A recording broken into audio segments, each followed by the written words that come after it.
Hello everyone, my name is Rochelle Innocent and I'm the founder and CEO of Project Purpose. Welcome to our channel. Our community is focused on fostering the intellectual and character development in children. We do this through our parent-child workshops that are focused on 4 themes: autonomy, self-efficacy, compassion, and self-concept, in order to cultivate grit, perseverance, and resilience in each child. And we are so thrilled to be offering one of the first of its kind digital, virtual, and continuous learning environments, enabling parents and children to connect from all around the world. At Project Purpose, our overarching mandate is to renew and rebuild a family, community, and relationships. Our different social media platforms provide us with an opportunity to have discussions and to create space for all topics that relate to family, community, and relationships with ourselves as well as with others, with a primary focus on mental health and education. More precisely, the ways that the institutions of mental health and education play a role and have played a role in our societies at large. These discussions and debates provide us with an opportunity to think critically about what needs to change within these structures for us to live up to our bold slogan: support, protect, and empower each child through youth-focused development. Better known as leadership in juvenescence, we recognize that in valuing our children's leadership potential, this also translates as recreating and co-creating environments, both socially and politically, that will enable our children to thrive. For those of you who are particularly keen on the topic, we also write thought pieces every other Sunday. We actually just dropped a thought piece this past Sunday, so be sure to meander over to the website and check out our online content. Now, if it is the case that you are looking for a listening alternative, well, we're available wherever podcasts are playing, and we provided you with access to a few links down below. Now, as is the convention, be sure to subscribe, hit that post notification bell so that you are aware of every time we post. And of course, if you like these conversations and you want to keep them going, like, comment, and share this segment. Let's get into it. Allô les mecs et les mecs. Hello ladies and gentlemen, and welcome back to another segment here on Project Purpose. For those of you who are new, we cover topics that relate to mental health, mental wellness, and education on a week-by-week basis. And today's topic of discussion is mental wellness. On the conversation on mental wellness, we're going to keep it fun and light. I'm going to talk about 3 things that self-care is. And our next video this week will be 3 things that self-care isn't. But I want to talk a little bit about how self-care translates in a way that's going to allow you to really prioritize your well-being in a way that's going to serve you long term. So I think a lot of the times we hear a lot of these buzzwords thrown around and we like to kind of jump on that bandwagon, but I think self-care is deeper than the fun elements. I'm a pruner, I'm a groomer, I love to pick and prod, and I love to just maintain and I guess spruce myself up a little bit, and I think that that can easily be called self-care because you feel really good. There's a bit of a dopamine hit when you get a mani, you get a pedi, and all of that good stuff. But with COVID, when that took place, I learned to do a lot of that stuff on my own, and so while I still consider that to be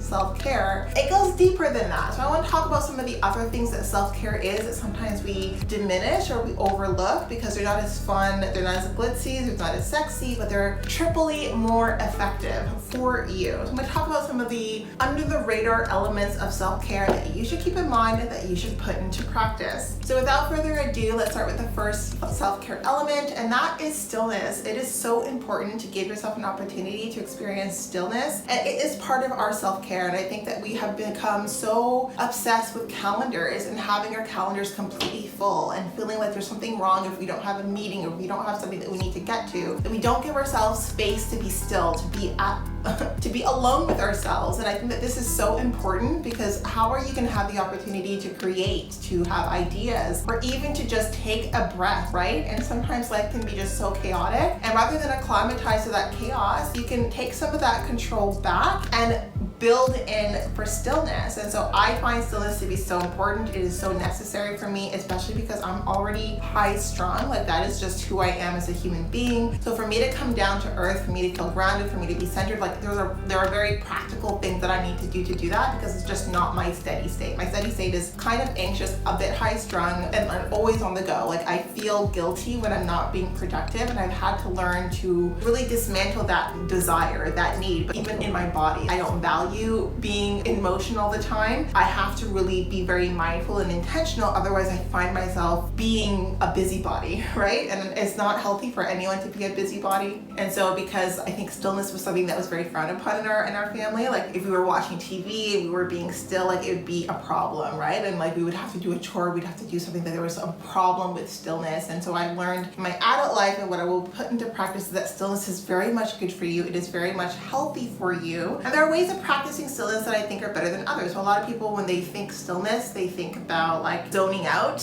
in a TV show or zoning out while scrolling on TikTok, where I'm talking about stillness really being present with yourself in your own company and giving yourself an opportunity to get bored. I think boredom is just so healthy, and I love being bored. Beyond that initial sense of boredom, you have pure, unadulterated, unfiltered imagination, and it is a beautiful place to live in. And I am perpetually in my thoughts, always imagining different scenarios. And I love my inner life. Like I love my inner thought life, and I love just dancing around different ideas, different thoughts, and just kind of going down different rabbit holes in my mind. And I don't need Google, I don't need any external conversation or dialogue. It's just me in my own head. And I think that if we can all get used to boredom, if we all change our attitudes around being bored, we can all find out just how marvelous and magnificent our brains are. And it is good for us. It is good for us to value the time we spend on our own and with ourselves, and to exercise stillness, right? So not just getting lost in your thoughts, which I think like if you're actively engaging with your thoughts is an active presence, but also giving yourself an opportunity to just be in space with yourself, holding space with yourself in stillness and in silence. I think that is such a great and overlooked aspect of self-care, that we don't recognize how powerful it is and how energizing it is to give yourself an opportunity to be still, to not think about the future, to not worry about the past, to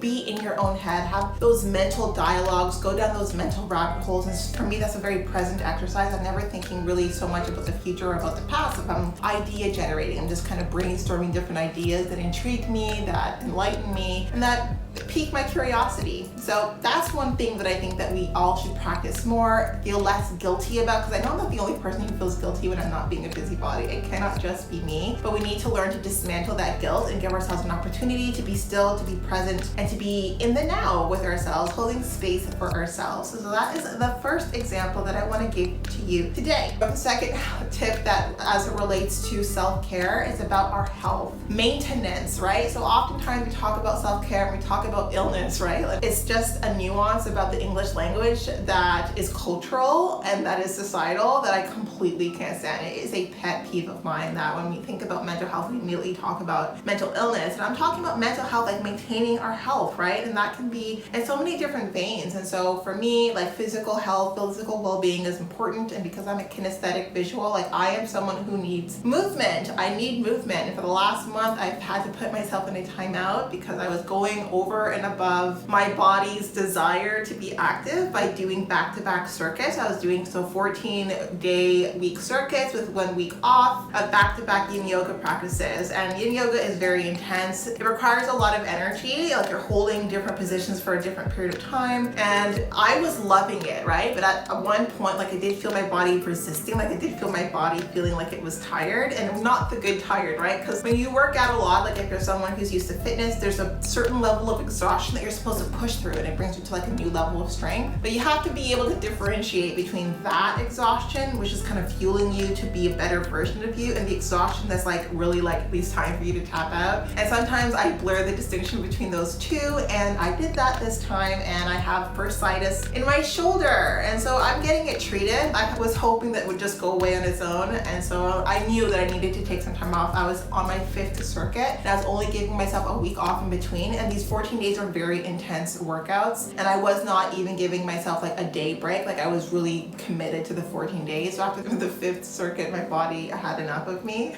And so I took a month off, and it felt really great to have this month off. And then I tried to do a little bit of a yoga practice, and I felt like my shoulder did not feel happy. So I went and I got that checked out. But now I need to just be cognizant that sometimes the competition I feel with myself, like when there is a limit that I'm experiencing, like my whole body was shaking like a leaf when this injury took place, and I was just like pushing through it. But sometimes you need to listen to your body. There is a lesson here. And so because I'm in a new country, my routine is different. So typically, because I do yoga so frequently, I like to get adjusted frequently. I also like to make sure I get deep tissue massages frequently. There's a lot of things that you must do to maintain the physical strain that you put on your body if you're physically fit. Like if you're physically fit, there's things that you need to do to support that lifestyle, right? And so for me, because I'm new to this country, I didn't necessarily have like my osteopath in place, or I didn't really have a place where I went to go get deep tissue massages to make sure that I wasn't overstretching knots in my body, which is what you need to do. Like if you do yoga and you have knots in your body, you're stretching the knot tighter. So you want to give yourself an opportunity to at least every now and again get rid of those knots so that you're stretching and you're not injuring yourself by accident. I haven't been doing that. I've been abroad and traveling quite a bit for over a year and a bit. So I moved to Portugal for the first time in 2022, but since then I lived in a bunch of different places in Portugal. I lived in Germany for a month. I moved to London for a little bit, and all of that I was still doing yoga intermittently. Like I was doing yoga frequently enough that it was still part of my lifestyle, and I was not getting any adjustments, and I was moving as well, which is really hard on your body as well, and not,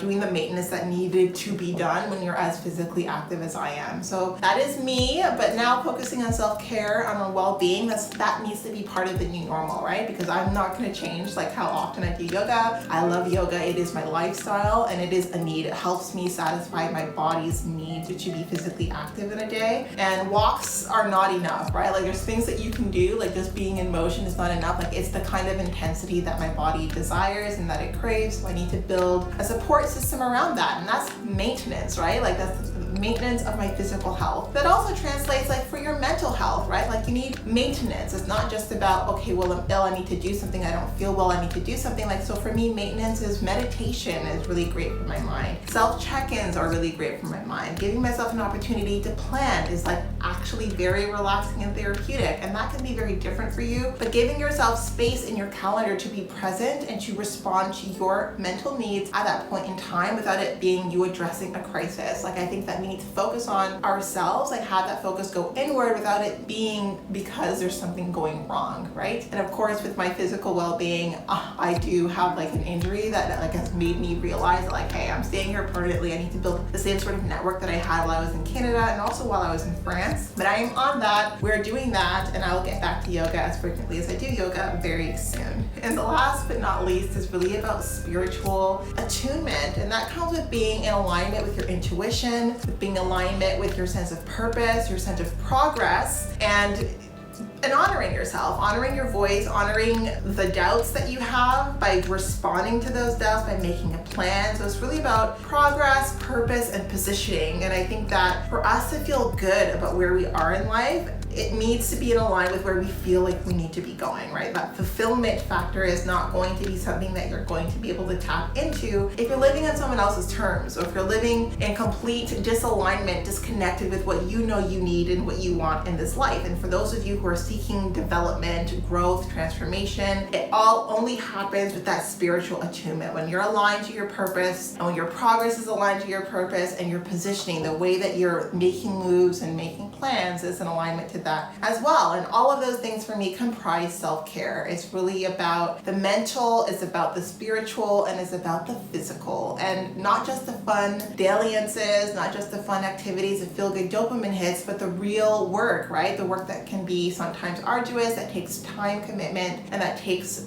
you prioritizing that as part of like core aspects of your lifestyle, however that translates. So for me, it might translate as yoga. For you, it could be something completely different. But wellness, self-care is about well-being, right? About being well, feeling well, and maintaining that level of wellness by having the appropriate support necessary. So that was the conversation for today. Hopefully food for thought for you. Now, before letting it go, I would be remiss if I didn't let you know that we will be going live at least twice a month, every month on our website. So definitely be sure to check in. You can buy your one-time ticket, or if you like our events and the conversations that we have, you can get yourself access to a membership plan. Yes, so we do offer membership plans over and above our live events, as well as access to webinars or workshops largely focused on self-mastery over and above those events. So check it out, be part of our game changer community, being part of the change that you want to see, allowing us a small role to play in your journey. We are on the road to 1K, so we do invite you to follow us across all of our social media platforms, and we look forward to chatting with all of you very soon. We'll talk to you later.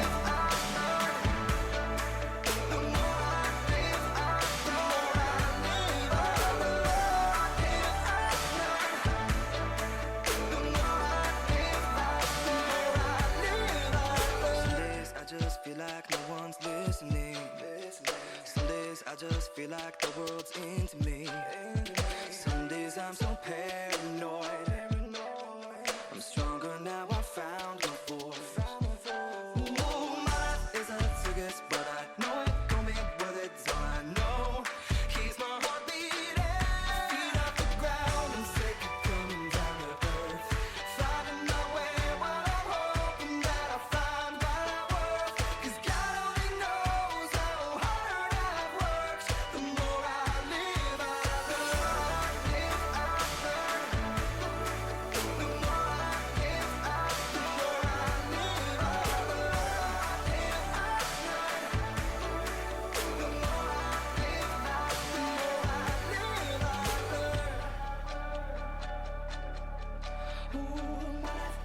circus, but I know it gon' be worth it. It's all I know keeps my heart beating. Feet off the ground, I'm sick of coming down to